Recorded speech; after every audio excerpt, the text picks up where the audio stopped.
Hi, అందరికీ నమస్కారం. ఇప్పుడు టైం అయితే 1:54. నేనుండే ఇంటికాడ నుంచి బయలుదేరి అమ్మోళ్ళు ఉండే ఇంటికాడికి వచ్చా. ఎందుకో కొంచెం అన్ఈజీగా అనిపించి ఇక్కడే పడుకొని నిద్రపోయి ఇప్పుడే నిద్రలేసా. ఏంటి పరిస్థితులు అన్నది నాకు కూడా తెలియదు. టైం అంతా ఎందుకు ఇలా వేస్ట్ అయిందో కూడా పర్టికులర్గా అయితే చెప్పలేను. ఎందుకో ఆరోగ్యం కూడా కొంచెం తేడా కొట్టింది. కాబట్టి నిన్న పగటి పూట నిద్రపోయినా సరే మళ్ళీ ఇప్పుడు కూడా ఎంతసేపు నిద్రపోవాల్సి వచ్చింది. సరే చూద్దాం ఈరోజు రోడ్డు పైన నా అనుభవాలు. ఇంకేంటి, బయలుదేరదామా? ఇప్పుడు టైం అయితే 5:57. ఇస్కాన్ టెంపుల్ రోడ్లో ఉన్నాను. సిచ్యువేషన్ ఏంటంటే ఇంకా ఇంటికి వెళ్దాము అనుకుంటాను. ఒక హాఫ్ అన్ అవర్ కపిల్ తీర్థం కాడ, తిరుపతిలో కపిల్ తీర్థం కాడ వెయిట్ చేసి ఆ తర్వాత ఇంటికి పోదాం అనుకుంటాను. ఏంటి బ్రదర్ సంపాదన ఎలా ఉంది అంటే, ఏముంది, 180 రూపాయలు సంపాదించాను. దాంట్లో 80 రూపాయలు టీ ఖర్చులకు పోయాయి. పోతే 100 అయితే మిగిలింది. ఆ 100 ఇప్పుడు డీజిల్ పడేస్తే సరిపోతుంది. అంటే ఇప్పుడు తినడానికి ఇంకా ఏదైనా బాడుగు పడితేనే తినడానికి, అంటే ఇప్పుడు తెల్లారితోటి ఇప్పుడు ఇంకా తినడానికి కానీ, లేకుంటే మళ్ళా నిద్ర లేచిన తర్వాత తినడానికి కానీ డబ్బులు కావాలంటే ఏదైనా బాడుగు పడాలి. పడుతుందా లేదా అనే విషయాలు అయితే నాకైతే ఖచ్చితంగా తెలియదు. ఎందుకో బాడుగులు పడడం లేదు. తర్వాత బాడుగులు వచ్చినా సరే యాక్సెప్ట్ అవ్వడం లేదు. నేను చాలా బాగా గమనించిన విషయం అంటే, తిరుపతిలో నైట్లో ఎక్కువగా ఓలా బాడుగులు వస్తుంటాయి. ఓలా బాడుగు యాక్సెప్ట్ అవుతేనే ఏదైనా రూపాయి చేతిలో కనిపిస్తుంది, లేకుంటే లేదు. ఈరోజు కూడా ఒక 2 ఓలా బాడుగులు వచ్చాయి. ఆ 2 కూడా యాక్సెప్ట్ అవ్వలేదు. అది కానీ అయిపోతే కొంచెం సూపర్గా ఉండేది. అంటే ఒక్కొక్క బాడిగా 160 రూపాయలు. మనకు ఎక్కువ అవసరం లే, ఒక్క బాడిగా యాక్సెప్ట్ అయినా చాలనుకో, అప్పుడు ఒక 160 రూపాయలు వచ్చేది. కొంచెం హ్యాపీగా ఉండేది. బట్ ఏం చేస్తాం, ఏం చేయలేం. సరే కానీ మంచి జరగాలని ఆశిద్దాం. నాతోటి డ్రైవర్లు అయితే హ్యాపీగా పగులు డ్యూటీ చేసుకుంటూ ఒక 1000 నుంచి 1500 వరకు నికరంగా ప్రతిరోజు సంపాదిస్తున్నారు. చెత్త అంటారు కదా, అన్న ఈరోజు మాకు ఇంత వచ్చింది అంత వచ్చింది అని చెప్పి నేను అడుగుతాంట. కనిపించిన ప్రతి ఒక్కరిని ఈరోజు నీ పరిస్థితి ఏంటి, డబ్బులు ఎంత వచ్చింది, ఆదాయం ఏంటి అని అడగలేం. కానీ మనతో క్లోజ్గా ఉండే వాళ్ళతో మాట్లాడుతూ ఉంటాం. వాళ్ళు కూడా నాకు అన్ని నిజాలే చెప్తారనే అనుకుంటాను. అలా వాళ్ళు చెప్తా అంటారు. అంటే వాళ్ళు సంపాదించుకుంటున్నారో నాకేం బాధ లేదు, బట్ నాకెందుకు రాలేదు అన్నది బాధ. అదే పరిస్థితి. డీజిల్ అయితే ఎప్పుడో మొన్న బట్టా, అంటే 2 రోజులకు ముందు డీజిల్ పట్టా. అప్పటి నుంచి ఏమీ తిరగలేదు కాబట్టి డీజిల్ అయితే పెద్దగా ఖర్చు అయితే ఏమీ లేదు. కానీ ఆ పక్కకు ఈ పక్కకు తిరగడం వల్ల డీజిల్ ఖర్చు అయితే అయిపోయింది. ప్రస్తుతానికి డీజిల్ ఒక 50 రూపాయల డీజిల్, లేకుంటే 50 రూపాయల కన్నా కొంచెం ఎక్కువ ఉండే డీజిల్ అయితే ఉంది. ఇంకా మొన్న సంపాదించిన డబ్బులు ఒక 100 రూపాయలు ఉంది. దాంతో డీజిల్ పట్టుకొని ఇంటికి వెళ్ళాలి. సరే కానీ అందరి లైఫ్ ఒకలా ఉండవు కదా. చూద్దాం, కనీసం ఒక 100 రూపాయలైనా సంపాదిస్తానా లేదా అన్నది. ఇప్పుడు ర్యాపిడో బాడుగు వస్తాను. ర్యాపిడో బాడుగు వచ్చింది అని చెప్పాను కదా, ఒక 60 రూపాయలు వెళ్ళి వాళ్ళను కేటీ రోడ్ వరదరాజస్వామి గుడి దగ్గర డ్రాప్ చేసేసాను.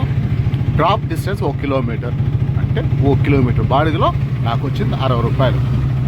అనుకోకుండా పక్కనే, అంటే వరదరాజస్వామి గుడి పక్కనే ఆహా ఫాస్ట్ ఫుడ్స్ అని చెప్పి ఉంది. వాళ్ళు ఆ ఫాస్ట్ ఫుడ్ సెంటర్ అన్నది పెట్టినప్పటి నుంచి టిఫిన్ చేస్తాను నేను అక్కడ చాలాసార్లు.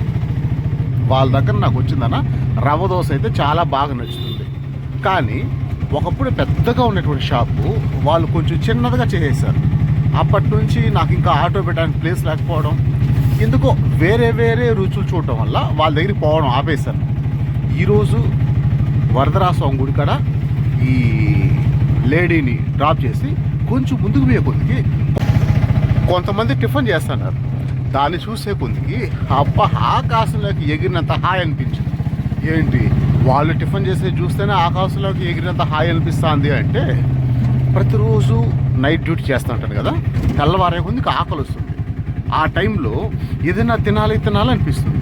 నేను తినేటువంటి ఫుడ్ ఆ టేస్ట్ నాకు నచ్చాలి. అదొక సమస్య నాకు ఉండేటువంటి పనికి మాలిన సమస్య. నిజంగా టేస్ట్ కోసం ఎంత దూరం అయినా వెళ్ళిపోతాను నేను. అలా నాకు తెల్లవారితో టిఫిన్ దొరకడం చాలా కష్టం. ఒకవేళ నాకు టిఫిన్ దొరకాలంటే కూడా కనీసం అంటే ఒక 7:30 అయితే కానీ నాకు కావాల్సినటువంటి టిఫిన్ దొరకదు. దీనివల్ల ప్రతిరోజు నేను చాలా ఇబ్బంది పడేవాడిని, ప్రతిరోజు. అలాంటిది ఈరోజు 6 గంటలకంతా వాళ్ళు ఆహా ఫాస్ట్ ఫుడ్ వాళ్ళు ఓపెన్ చేస్తుంటే వాళ్ళ దగ్గర వెళ్ళి టిఫిన్ తినేసాం. అబ్బా సాలరా బాబు, ఇంకటి నుంచి తెల్లారితో 6 గంటలకు ఆకలి వచ్చిందనుకో, కళ్ళు మూసుకొని కేట్ రోడ్ పెట్రోల్ బంక్ కాడికి వచ్చేసాం అనుకో, ఏడీ బిల్డింగ్ కాడికి వచ్చేసాం అనుకో, ఏడీ బిల్డింగ్ పక్కన ఉన్నటువంటి ఆహా ఫాస్ట్ ఫుడ్ సెంటర్లో మనమైతే టిఫిన్ చేయొచ్చు అని నాకు అనిపించింది. నేను ఈరోజు అయితే పొంగల్ తిన్నాను. పొంగల్ అయితే సూపర్గా ఉంది. చట్నీ సాంబార్ దాని కాస్ట్ వచ్చిందన 30 రూపాయలు. 30 రూపాయలు అయితే పెట్టచ్చు.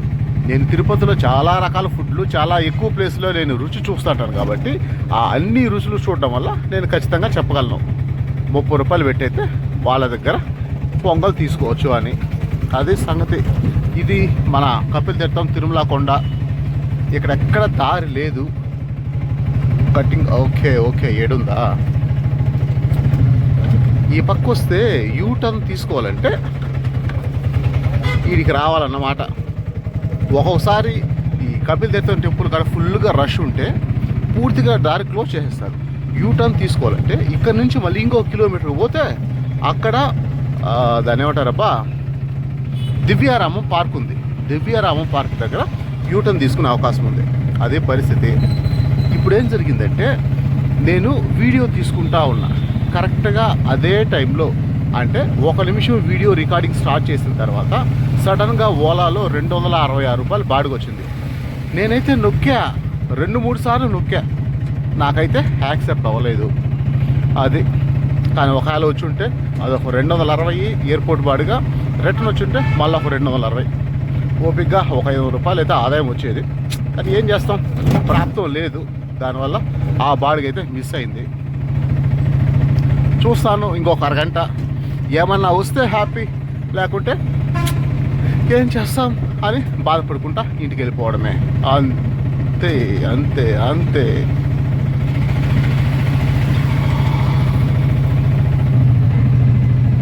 కొంతమంది ఫ్రెండ్స్ ఏమో ముందర ఉన్నట్టు ఉండారు, వాళ్ళ మన వల్ల పరాయి వల్ల తెలీదు. సరేలే చూద్దాం. ఇంతసేపు కొంతమంది ఫ్రెండ్స్ ఉన్నారు, వాళ్ళకు హాయ్ చెప్దామని చెప్పాను కదా. వెళ్ళాను, ఒక ఆటోలో 3 ఉన్నారు. ఆ 3కి నమస్కారం చెప్పాను. ఒక్క ఆయన మాత్రమే నేను నమస్కారం చెప్తే నాకు చేతులు ఎత్తి మరీ నమస్కారం చెప్పాడు. ఆడి తర్వాత ఇంకొకడు నమస్తేనా అన్నాడు, చెయ్యి ఎత్తలేదు. 3వాడు నువ్వు కొట్టాడు, అంటే చెయ్యి ఎత్తలేదు, నమస్కారం చెప్పలేదు. ఇది ఇక్కడ జరిగింది. ఇప్పుడు నేను దీన్ని ఎలా తీసుకుంటాను అంటే, ఆ 3లో చెయ్యెత్తి నమస్కారం పెట్టాడు కదా, కొన్నిసార్లు అది అతి కావచ్చు, లేకపోతే కనీసపు గౌరవం కావచ్చు. అంటే నా పైన కనీసపు గౌరవం కావచ్చు. 2వాడు నమస్తే బా అని చెప్పి నేనంటే వాడు కూడా నమస్తే అన్నాడు కదా, చెయ్యి ఎత్తడానికే ఇబ్బంది పడతానంటే వాడికి ఓకే పరిచయస్తుడు అనేటువంటి ఫీలింగ్ ఉండొచ్చు అని అనుకుంటా. ఇప్పుడు 3వాడికి నమస్తే అని చెప్పి చెప్తే అని ఊకొట్టాడు కదా. ఇప్పుడు దీన్ని నేను ఎలా చూస్తానంటే, కనీసం వాడికి నా పైన ఎలాంటి గౌరవం లేదు, అలాంటి వెధవలకి లేకుంటే కుక్కలకి నమస్కారం చెప్పడం కూడా వేస్ట్ అని అనుకోవచ్చు. ఈ సందర్భం నేను మీకెందుకు చెప్తున్నానంటే, ఒక మనిషి మనసులో మన స్థాయి ఏంటి, వాళ్ళు మనల్ని ఎలా చూస్తున్నారు, వాళ్లకు మనం ఎంత అవసరం, లేకుంటే మనకు వాళ్ళు ఎంత అవసరం, ఇలాంటి అనేక పరిస్థితులు ఉంటాయి. ఇప్పుడు మనిషి గురించి జనరల్గా తెలిసిన వాళ్ళు ఏం చెప్తారంటే, మనిషి సోషల్ యానిమల్. నేను కరెక్ట్గా చెప్పాను లేదో నాకు తెలియదు, కానీ సంఘజీవి అని చెప్పచ్చు. అంటే ఒక్కడే ఉండలేడు, నలుగురితో కలిసి మెలిసి ఉండాల. మనిషి సంఘజీవి. కానీ అలాంటి సంఘజీవిగా ఉండేటువంటి మనిషికి అనేక రిలేషన్స్ ఉంటాయి. కొంతమంది మోసం చేసేవాళ్ళు కావచ్చు, వెన్నుపూడి పొడిచేవాళ్ళు కావచ్చు, అబద్ధాలు చెప్పేవాళ్ళు కావచ్చు, అవకాశం కోసం చూసి తొక్కేవాళ్ళు కావచ్చు. ఇలా చాలామంది ఉంటారు. వీళ్ళందరినీ ఫిల్టర్ చేసుకొని వీడెవడు, వీడి పరిస్థితి ఏంటి, వీడితో మన రిలేషన్ ఏంటి అని ఏర్పరచుకోవాలి అని అనుకున్నప్పుడు నేను చెప్పేటువంటి కొన్ని పద్ధతులంతా మీరు ప్రాక్టికల్గా గమనిస్తే మీకు అర్థమైపోతుంది. ఓకే, వీడిని నమ్మచ్చు, వీడిని నమ్మకూడదు, వీనితో ఇలా ఉండాలి, వాళ్ళతో అలా ఉండాలి, ఈ కుక్కను పక్కన పెట్టాలి, ఇంకో కుక్కను మెడితో కొట్టాలి అనే విషయాలు మీకు ఈజీగా అర్థమైపోతాయి. అప్పుడు భవిష్యత్తులో మీరు మోసపోరు, బాధపడరు. ఎక్కడో ఒక మాట విన్నాను నేను, మనకు గౌరవం లేని చోటికి వెళ్ళకూడదు అని చెప్పి. అలా బయటకైతే ఎక్కడ గౌరవిస్తారు ఏంటి అనేటువంటివి కొన్ని ఉంటాయి. బట్ ఆ గౌరవం వాళ్ళ మనసులో ఉందా లేదా అని తెలుసుకోవాలంటే ఇలా నాకు కనిపించినప్పుడు ఎవరైనా సరే నేను నమస్తే పెట్టి పలకరిస్తా. ఆ ఒక్క నమస్తేతో వాళ్ళ బాడీ లాంగ్వేజ్ను లెక్క కడతా. వీళ్ళ మనసులో నా స్థాయి ఏంటి, వీళ్ళ మనసులో నా గౌరవం ఏంటి అని ఆ విధంగా మనుషులు అంచనా వేస్తుంటాను. ఇవంతా చెప్పేది హ్యాపీగా మీరు కూడా ఆ విధంగా మనుషులను అంచనా వేసుకోండి, లైఫ్లో హ్యాపీగా ఉండండి అని మాత్రం చెప్తున్నాను. ప్రస్తుతానికి టైం అయితే 6:42. నేనైతే ఇంటికి బయలుదేరినాను. ఓపిక్గా వెళ్ళి ఈరోజు బిన్నే పడుకునిందనా ఒక 2-3 ఆ ప్రాంతంలో రోడ్డు పైకి రావాలని అనుకుంటాను. అది సంగతి. చూద్దాం ఏం జరుగుతుందో అన్నది నెక్స్ట్ వీడియోలో. ఎనీవే, ఇప్పటి వరకు వీడియో చూసేందుకు థ్యాంక్ యూ వెరీ మచ్. మరొక వీడియోతో మనం మళ్ళీ కలుద్దాం. Okay, bye.